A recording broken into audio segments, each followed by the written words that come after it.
Hey everybody, welcome back to the channel. This is Rob here at Smirking Gun Reviews. Back to talk more His Dark Materials. We are at the penultimate episode of Season 1. It's episode 7. It is called The Fight to the Death. So full spoilers if you have not seen this episode. Lots of setup for the finale in this. And wow.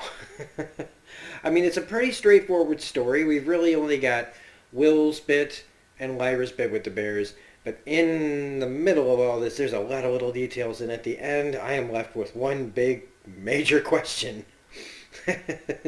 And I just love this. This is like, right here, that silent scream. Ruth Wilson just keeps knocking it out of the park. Alright, so yeah, as you can see, she didn't take this little setback very well. But before we get into the episode, I want to talk about something, okay? Because I've been rewatching the episodes. Our family had a bit of a problem. We had some stuff going on in our household, and during that time, we needed. I do what I usually do, which is I try to show people something that will get their minds off of things. So I started showing them His Dark Materials. And in doing so, I started thinking about Marisa Coulter, as I've been wont to do throughout this series, especially early on. Anybody that's been watching these from the beginning, I've been wondering about her a lot.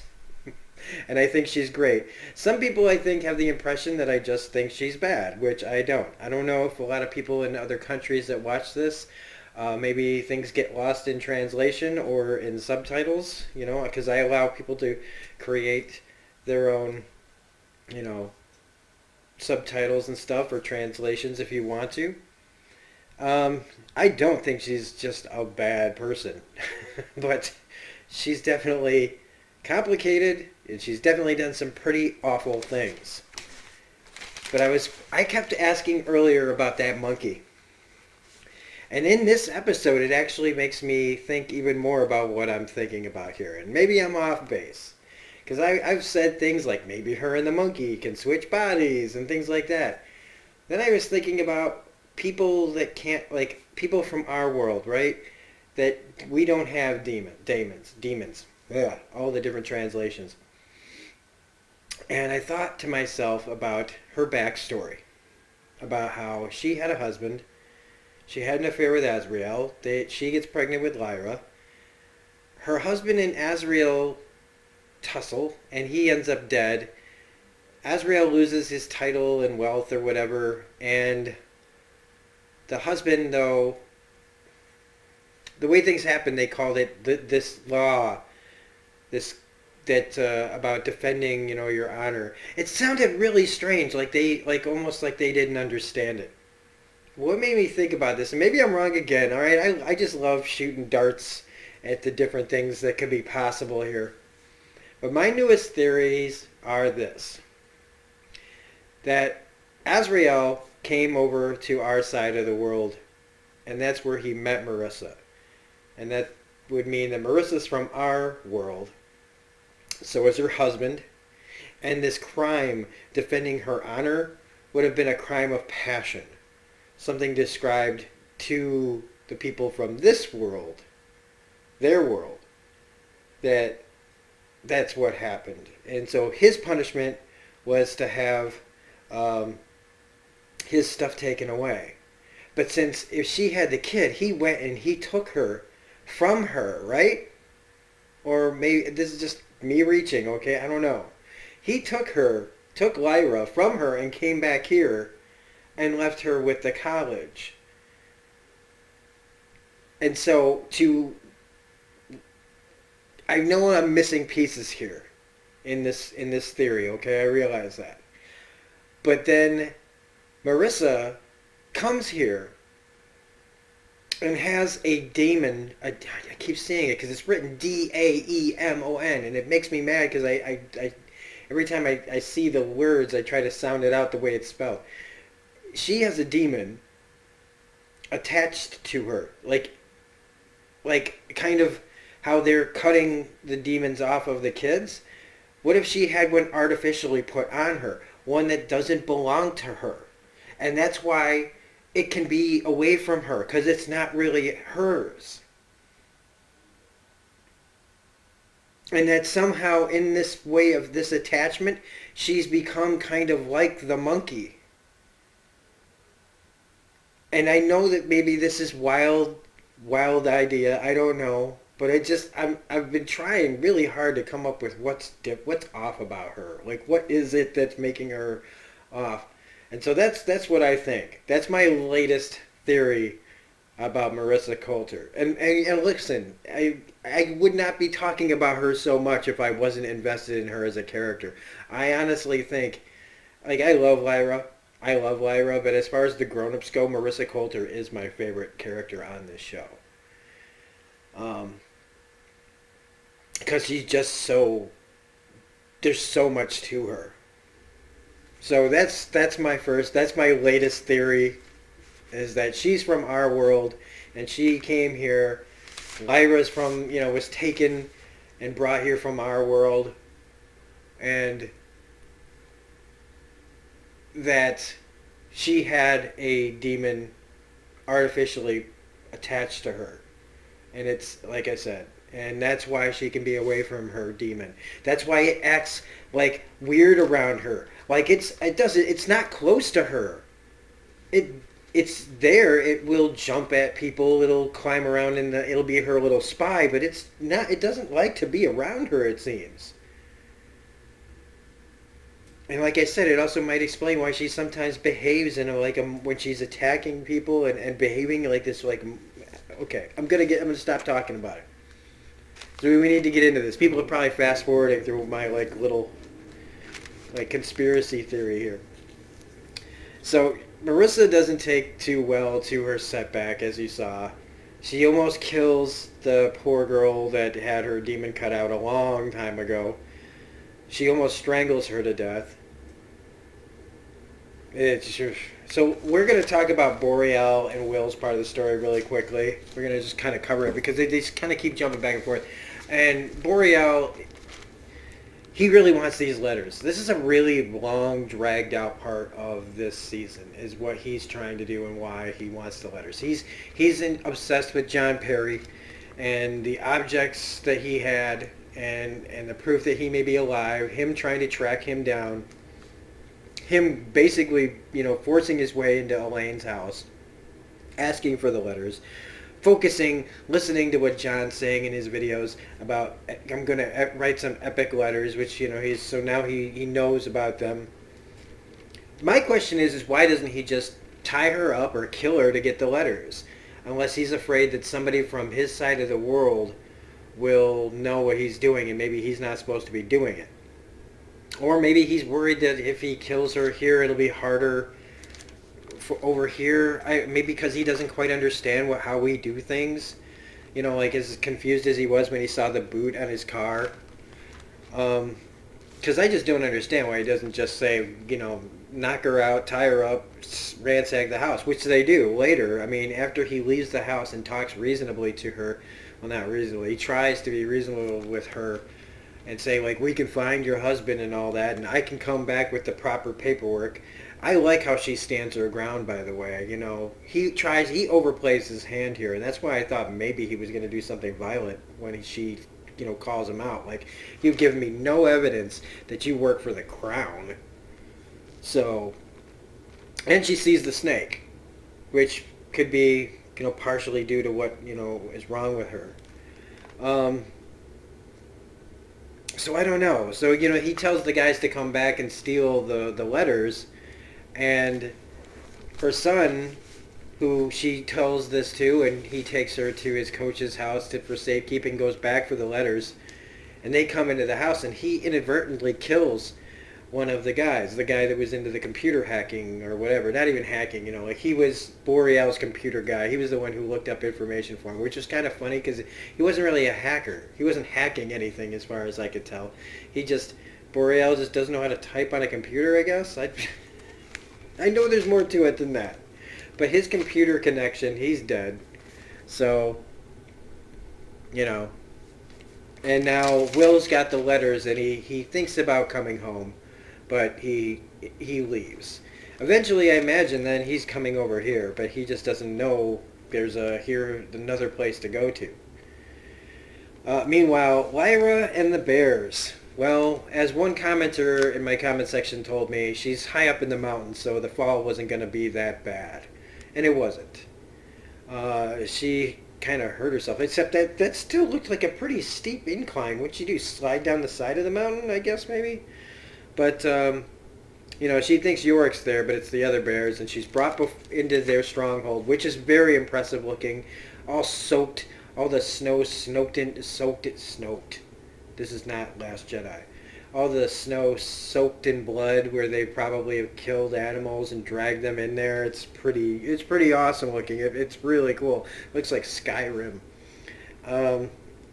She's brought in there, and this poor guy, I always do that. This poor guy, he's gone crazy. He's a scholar, and he tells her that Yofer is trying to he's trying to become a human, and she hears about how a witch can perform this ceremony or spell that can attach a demon to a bear. And I don't know what the hell that's all with and what that all entails, but I thought maybe this was the betrayal that they were talking about earlier that she would do, or that she thought it would be a betrayal, because she gets to go in front of Yufer when she puts this all together,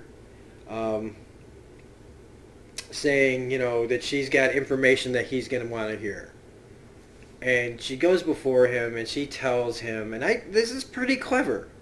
This is pretty clever because she's playing to Yufer's vanity and what he wants, which is to be human. So she tells him that she's Yorik's demon, and that she was made and given and attached to Iorik from a witch, and that it just makes sense that if humans have animals for demons, then an animal would have a human for a demon. Now, it's pretty on the nose, but it's pretty clever because this Yufer guy is not really that bright.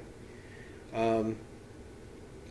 even says, that Marisa didn't tell you everything they've been doing at Bowvanger, and that, they've been making artificial demons there, and so that's how they figured it out, how to do this. So I want to be your demon, which,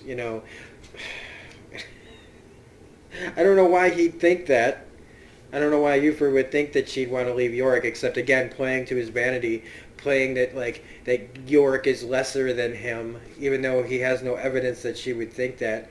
But still, it's a kid's, young adult book. They're trying to write to kids. But he's like, well, how do I know you're not lying to me, But his mistrust in Marisa is already becoming quite apparent. And so she's like, well, you go ahead and you ask me something that only Iorik would know. And he asks her, what was the first creature I ever killed?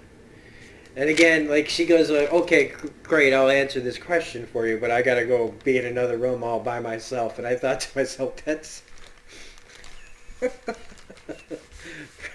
I realize Yorik's not in the other room, so she's not going to go... He knows she's not going to go in there and just be like, hey, what was the answer to that question? But she goes to, he allows her to go into the corner of the room and she asks the alethiometer if Yorik's coming, which I thought was an interesting question because Iorik was always going to come back here. It's telling her the truth that he's on his way, but when she assumes that he's coming to rescue her, it's true, but he's also coming to face down this guy. It was always going to come. It was always going to happen. After all this time, even though we don't know all of the adventures and stories about Lee and him and all that and how they know each other and all that, this was always going to happen. And so she also asked the alethiometer, what's the first creature he killed? And she comes there and before him, really laying it on thick. And I gotta say that this whole sequence reminds me of something out of Lord of the Rings.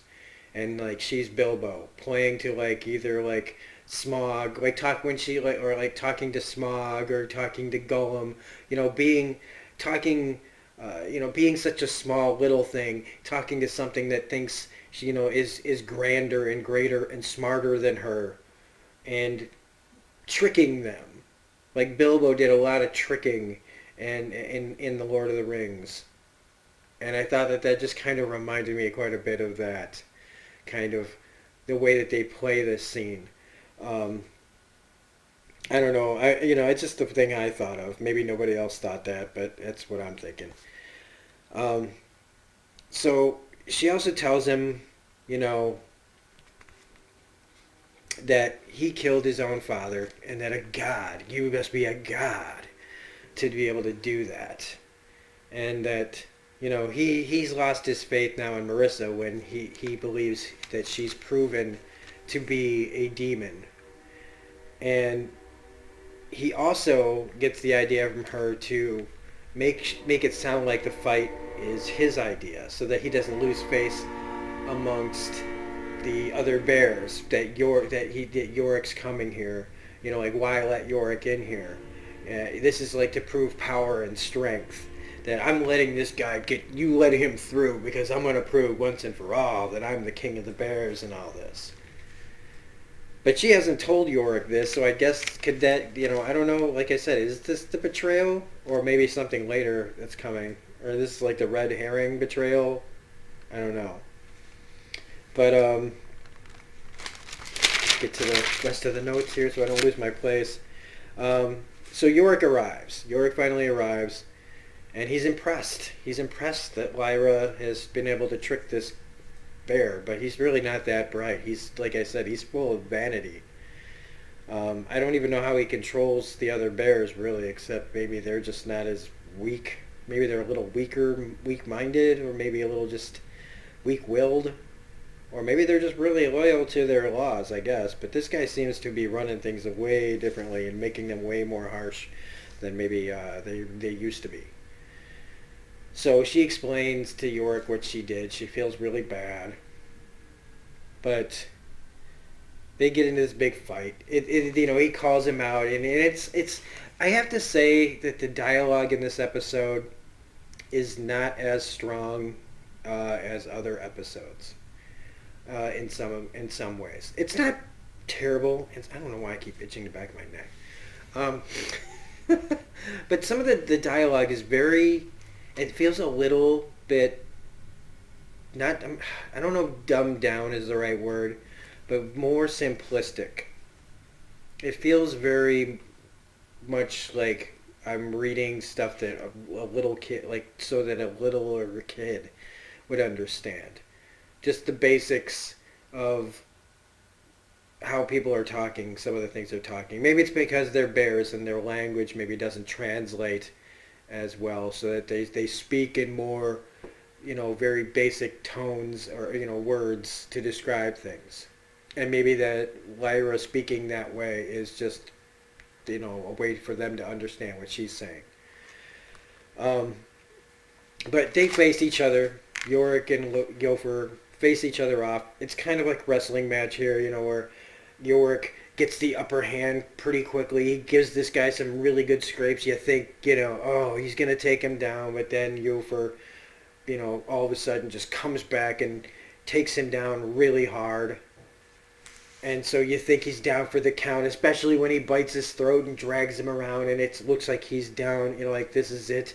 But I'm looking at the clock and I'm going, this episode's not really even close to being over yet. We're getting near halfway, and we've already reached this point. This is the kind of scene that would usually happen at the end of an episode. So, that's another thing is like these episodes usually have like pretty decently positive endings. Nothing has really ended too much or that often on a down note. The first two or three episodes kind of had those little bit of down endings, but like when Lyra gets captured, and like the kid who falls down the, jumps down the elevator and they find out he's dead. But the rest of them have pretty positive endings. So anyway, getting back to it, you think Iorik's down for the count, and then Iofer is like, why are you helping him? Even though I just probably sounded more like Iorik just then. And he's like, you're no demon. And he goes to kill Lyra, which is basically all he needed. Iorik needed the strength to take this guy out. And they don't show it, which is kind of a jip. Because I know this is TV 14, but they showed the bears fighting each other pretty hardcore and fucking each other up, pardon my French. But, you know, I guess it's not that necessary. Showing her not wanting to see what he's doing to this other bear. It's pretty clear what happened. Um, so he wins back the throne, or wins the throne from this guy, and tells the other bears who start removing their armor and I guess reverence or respect that we're going to start doing things our way again and not the human way. We're not going to be tempted by the things that they do. We're not them. We're bears. And Iofer was trying to be something that we're not, which is pretty cool. And he changes her name to Lyra Silvertongue, which honestly, if she really thinks about it, it's not that great a name. Because that means, you know, she's like Lyra the liar. I mean, you know, to a kid that probably sounds cool. A big ass bear just gave you a new name that sounds all real strong and stuff. Because silver's strong, you know, you can bang it, whatever. So, Lyra returns to Roger. They reunite again. This is how many times? And through the alethiometer, oh, I said that on the first time right, that Lee is okay and that the magisterium with Marisa in tow is coming, or that they're trying to come over here. Um, but that they need to get the compass to Azrael. So, meanwhile, Marisa, speaking of, she's asked to go home. Like, the guy that she kind of keeps running into from the magisterium, he's telling her, you failed, the cardinal wants to talk to you, you know, this has gone on long enough, you've blown it. You know, Yofer, you know, like you thought you had control of the bears, but now, you know, Yofer's dead. Azrael's got his own lab up there, so he's kind of been playing them too. Like Yofer was kind of playing both sides, really, if you think about it, because he was allowing Azrael to keep working, or at least maybe he was tricked by doing it. You know, so he's protected, and you know they really want him to die. I still don't know the whole. I don't really understand that. Oh, this thing with dust and everything and the removal of sin and all that crap. It's still kind of like I've had people in the comment section. I've had you guys explain some of it to me, but it's still not quite getting in here. I need a little bit more to finally go have that like aha moment, you know. Um, and she's really, you know, she's like, why are you afraid of him? You know, are you afraid that he understands dust better than you? But she convinces them again, you know, like I know him. You can trust me to get in there, and Lord Azrael needs to die. I kind of put a question mark next to that Lord part. So he used to be a Lord. So whatever's going on there, I'm not quite sure. Like I need to know more about Azrael's actual backstory and where he fits in the hierarchy of this world. Because lords, you know, would mean kind of like king or royalty of some kind, right? Um, so right here, kind of at the end, we got a bunch of things just kind of quickly happen. Lee is found by Serafina. He does one of these. I was just a hustler. My part's over. Oh, it's not? Okay. It's really quick, you know. You need me to fight again? She's my responsibility. Okay. We're going back at it. You know, it's a really simple scene. There's really not much else to be said except that he's got to find Lyra. Iorik takes Lyra to the lab. Marisa prepares for battle.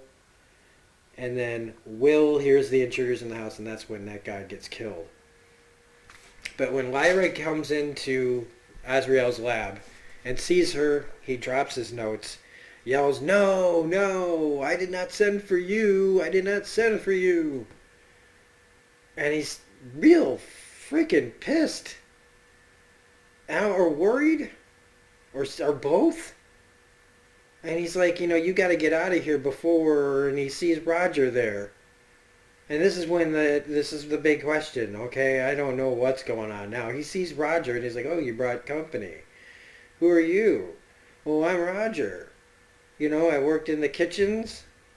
And suddenly he turns it all around. He's like, "Oh, hey, yeah, get them a bath and get them some food. I'm really happy you're here." What does he say? He's like, what he said something along those lines, and I'm just like, what's up with Azrael? Why that quick turn? Why that? What is? So something's up.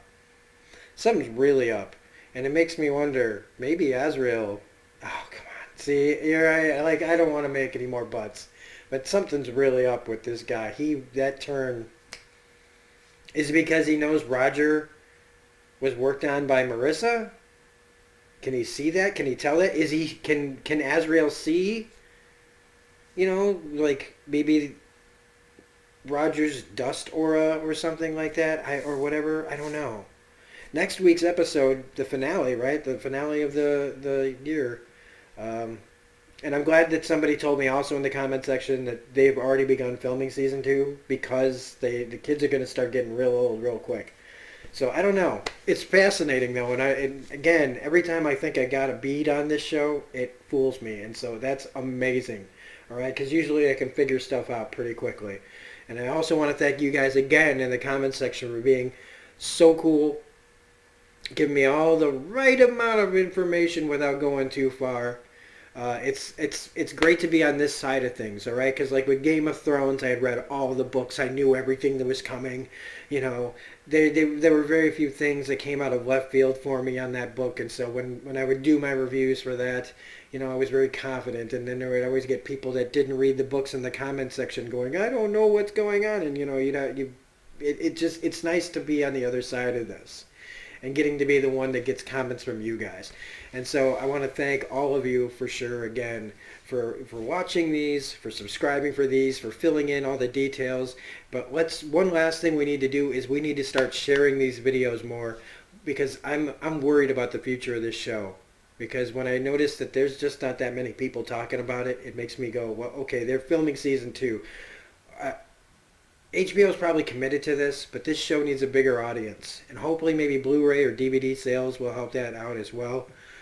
Because the subject matter might be a little too deep, but you know what? Kids need to watch deep things instead of just kind of, forgettable trite that's out there.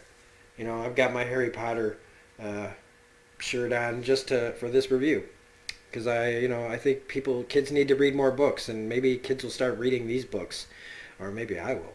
After this is all over. So if you like this review, please hit the like button, comment, share, subscribe, all those things. Not in that order necessarily. You can find me on Twitter at reviews_gun if you want to follow me or listen to whatever ramblings I say there. If you feel so inclined to help out the channel and help us become a little bit better by being able to afford new and better equipment, you can go to my PayPal at paypal.me/smirkingreviews, where every bit of money that goes in there goes back into the channel. Not into my pockets, into the channel. So, this is Robin Smirking on Reviews saying we'll be back next week for episode 8, the big one. It's coming next week. I can't believe it. Watchmen's over, and now this is about to be over. And this, I want it to keep going right away. I wish this had 10 episodes. So, have a great night, everybody. We'll see you next week. Bye.